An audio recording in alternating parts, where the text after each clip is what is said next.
Last month, I was standing in my kitchen, staring at an empty jar of olive oil, and I did something I never do. I checked the receipt from 3 years ago.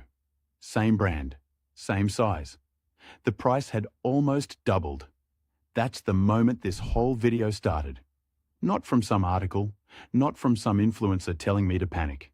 Just me, standing in my kitchen, doing basic math. Most people don't check their old receipts. Most people just grab what's on the shelf, pay whatever the number says, and move on. But once you start paying attention, you can't stop noticing it.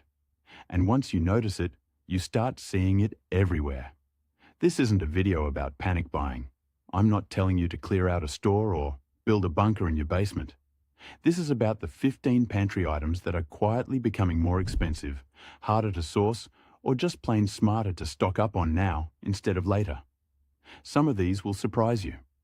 One of them, around number 6, genuinely caught me off guard when I first learned why it was happening. Stick around for that one. And if this is the kind of thing you want to know before everyone else catches on, hit subscribe now, because this channel is basically my running notebook of things I wish someone had told me sooner. Let's get into it. Item number 1. Coffee is the one everybody feels first because most of us drink it every single day. Here's why it matters. The two main coffee-growing regions of the world, Brazil and Vietnam, have both dealt with unpredictable weather over the past few growing seasons. Drought in one place, too much rain in another. Coffee plants are sensitive. When the harvest shrinks, the price at your grocery store follows, usually about a year later. Industry trade reports have been tracking this for a while now, and roasters have been open about passing rising bean costs on to consumers. It's not a secret.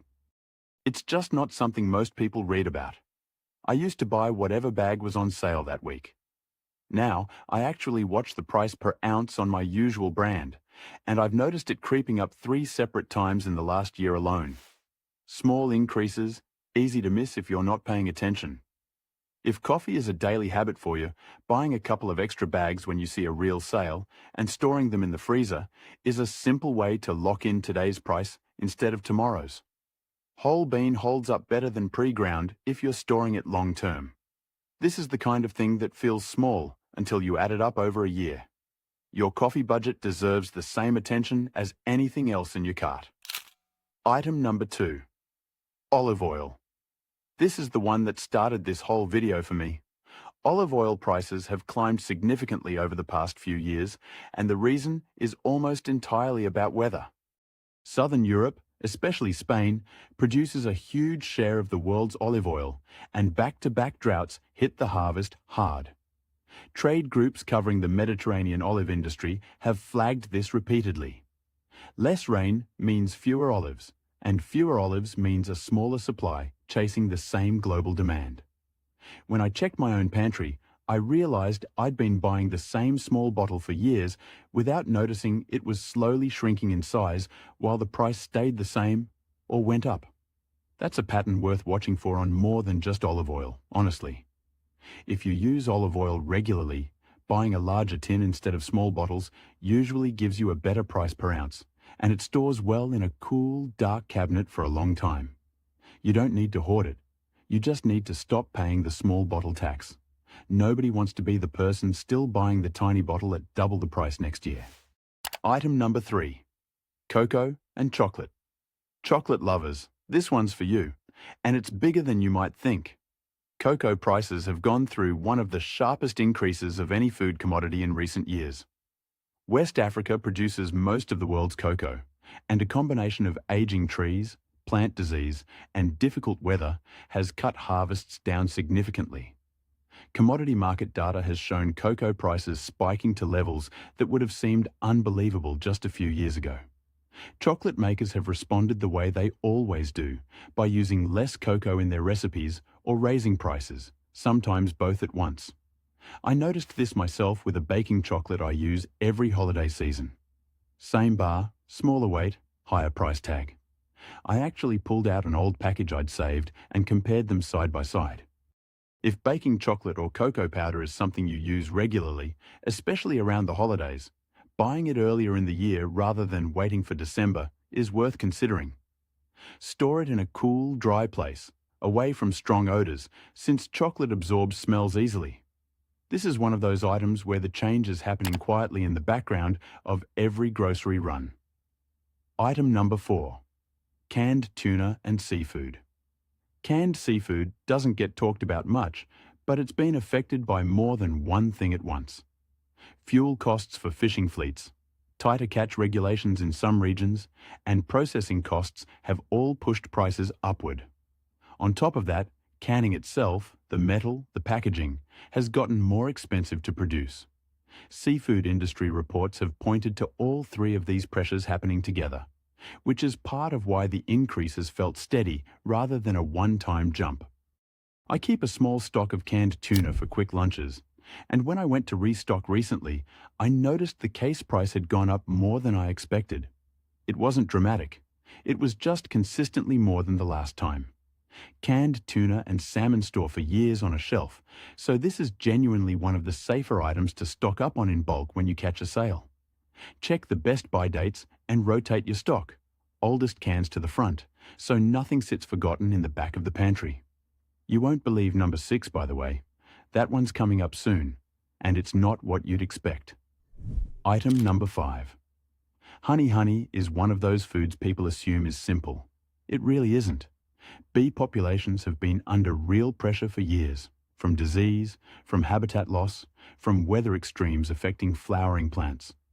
Fewer healthy hives means less honey produced, and beekeepers have talked openly about tighter supply.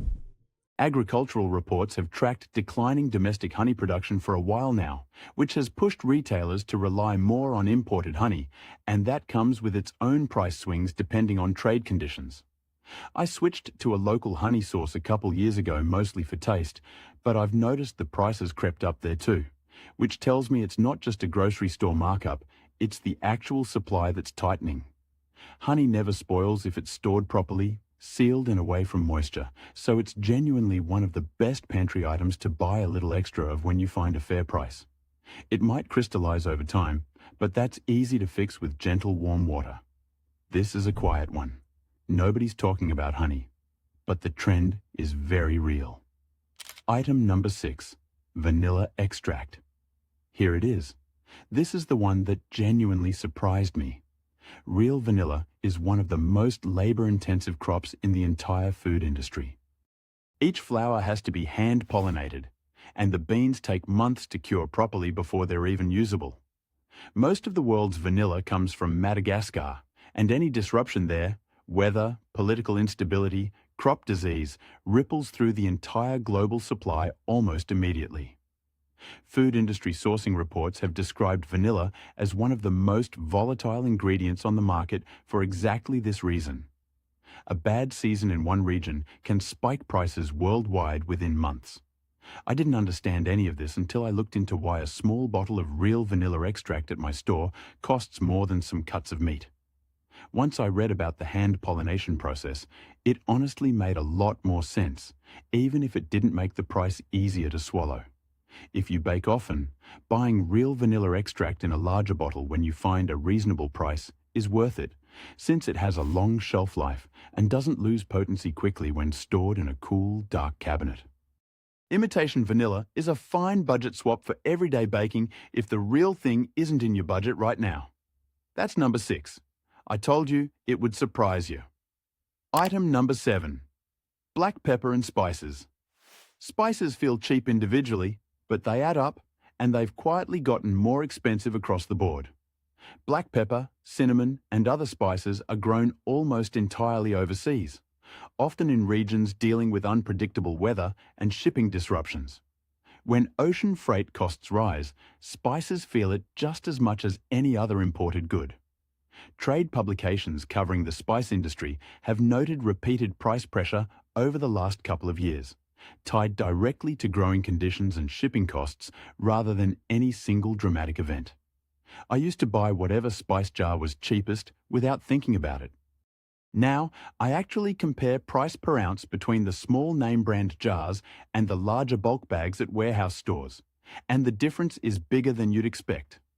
Buying spices in bulk from a warehouse club or a bulk bin, then transferring them into smaller airtight jars at home, stretches your money much further than buying small jars one at a time. Spices stay potent for a long time if kept away from heat and light. This is a small habit change that quietly saves real money over a year. Item number 8. Peanut butter. Peanut butter is a pantry staple in most homes, and it's been affected by weather just like everything else on this list. Peanut crops are sensitive to drought, and major growing regions have dealt with dry stretches that reduced yields in recent seasons. Less supply, same demand, and you already know how that math works. Agricultural market reports have tracked peanut prices rising alongside other nut and legume crops facing similar weather challenges. I have kids in my house, and peanut butter disappears fast here. When I noticed the price on our usual jar creeping up 2 months in a row, I started actually watching for it instead of just grabbing it on autopilot. Unopened peanut butter has a long shelf life, so buying a couple of extra jars during a genuine sale is a low-risk way to get ahead of rising prices. Store it in a cool pantry and check the label for natural versus shelf-stable versions, since natural peanut butter has a shorter usable window once opened. Small item, real trend, worth watching. Item number 9. Canned tomatoes. Canned tomatoes are the backbone of a lot of home cooking, and they've quietly become one of the more expensive canned goods on the shelf. Tomato crops need a lot of water, and growing regions in places like California have dealt with drought conditions in recent years that affected yield. Combine that with the same rising cost of the cans themselves, and the price adds up from 2 directions at once. Produce industry reports have flagged water availability as an ongoing challenge for large-scale tomato farming, which directly affects everything made from canned tomatoes, from sauce to soup. I make a lot of soups and sauces from scratch, and canned tomatoes are one of the ingredients I buy in the largest volume. When I priced out a case recently, it was noticeably higher than the last time I stocked up. Canned tomatoes store for a long time on a shelf, so buying a case during a sale, rather than a can or 2 at a time, is one of the more reliable ways to save on this one. Rotate your stock so older cans get used first. This is the kind of item you don't think about until you're standing at the shelf doing the math. Item number 10. Pasta. Pasta feels like it should be immune to all of this, but wheat prices don't play by those rules. Wheat is a global commodity, and its price is affected by weather in major growing regions, export policies, and overall demand. When wheat costs rise, everything made from it, including pasta, follows. Commodity tracking reports have shown wheat prices fluctuating significantly over the past couple of years, and pasta manufacturers have adjusted pricing to match their rising ingredient costs. I buy a lot of pasta because it's an easy, affordable meal base for my family. When I compared prices across a few different brands recently, I noticed the gap between store brand and name brand had actually narrowed, which usually means the base ingredient cost is driving the price more than the brand name is. Dry pasta has an extremely long shelf life, so it's one of the safest pantry items to buy in bulk without worrying about waste. Look for sales on larger bags rather than small boxes, and store it in a cool, dry cabinet. This is one of those staples where a small price increase per box turns into a real number over a year of meals. Item number 11. Cooking oil.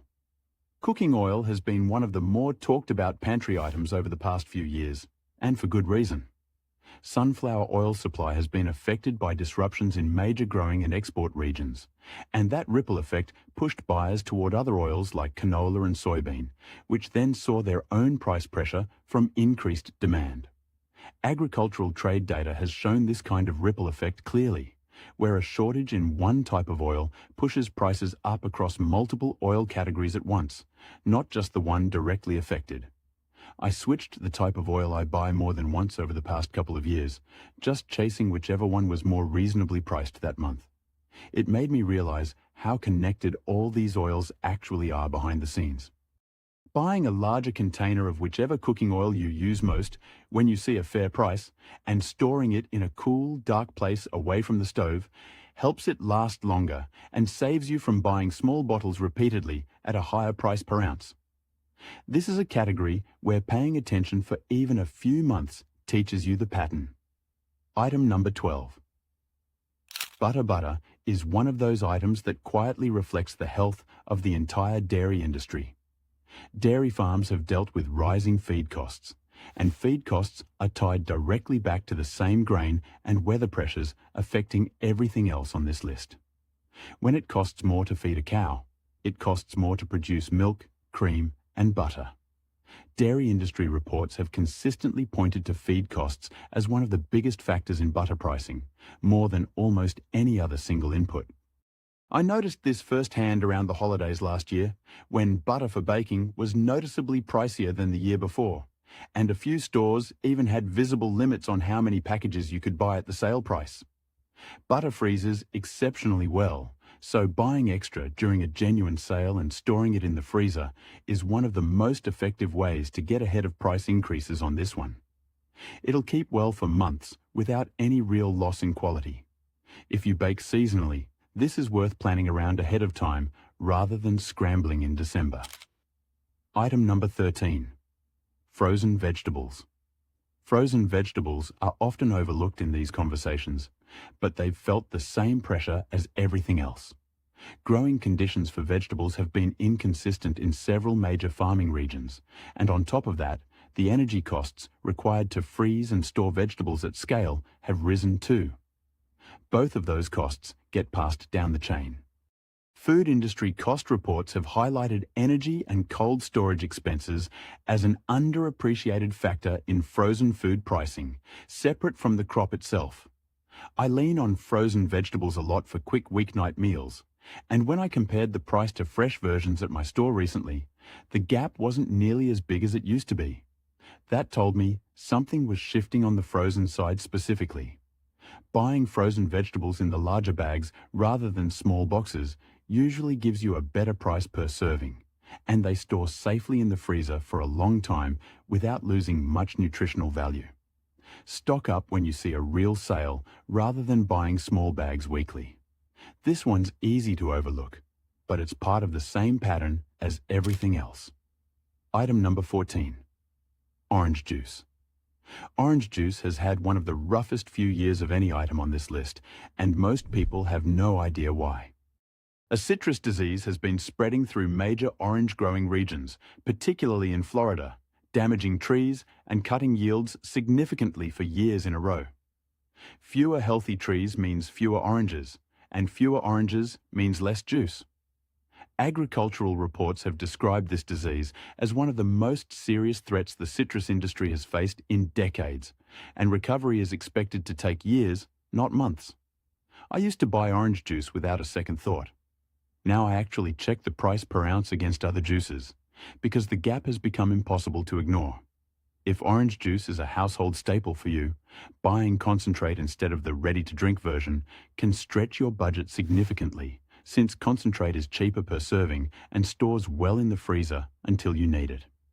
This is one of the clearest examples on this whole list of a supply problem that started years ago, finally showing up at the checkout counter. Item number 15. Bulk rice. Last on the list, but far from least, because almost every household relies on this one. Rice is one of the most traded food commodities in the world, and its price is sensitive to weather in major exporting countries, along with export policies that can shift with little warning. When a major exporting country restricts exports, even temporarily, global prices react fast. Global commodity reports have tracked rice prices rising notably over recent years, driven by exactly this combination of weather and policy decisions in key growing regions. I keep a large bag of rice as a base for a lot of meals in my house, and when I went to replace mine recently, the price for the same size bag had gone up more than any other pantry item I'd tracked that month. Buying rice in bulk, a larger bag rather than small boxes, and storing it in a sealed, airtight container protects both your wallet and your rice from pests, and it keeps for a very long time when stored properly in a cool, dry spot. This is the staple that ties the whole list together. When the most basic pantry item starts costing noticeably more, that's usually a sign the pattern is bigger than any single product. So here's the pattern. If you step back and look at all 15 of these together, it's not one company, and it's not one bad headline. It's weather, it's growing conditions, it's fuel and shipping and packaging costs, all quietly stacking on top of each other, one grocery trip at a time. Most people won't notice until the total at checkout feels different, and by then, the moment to get ahead of it has already passed. You don't need to panic. You don't need to fill a garage with canned goods. You just need to pay attention the way I started paying attention, one price tag at a time, and make small, smart decisions before everyone else catches up to what's already happening. That's really the whole point of this channel. Not fear. Just being a little more informed than the person standing next to you in the checkout line. If this was useful, hit subscribe, because I'm tracking things like this every single week, and you don't want to miss the next one. Drop a comment and tell me which of these 15 surprised you the most. I read every single one. And if you know someone who does the grocery shopping in your house, send this their way. They'll thank you later. I'll see you in the next one.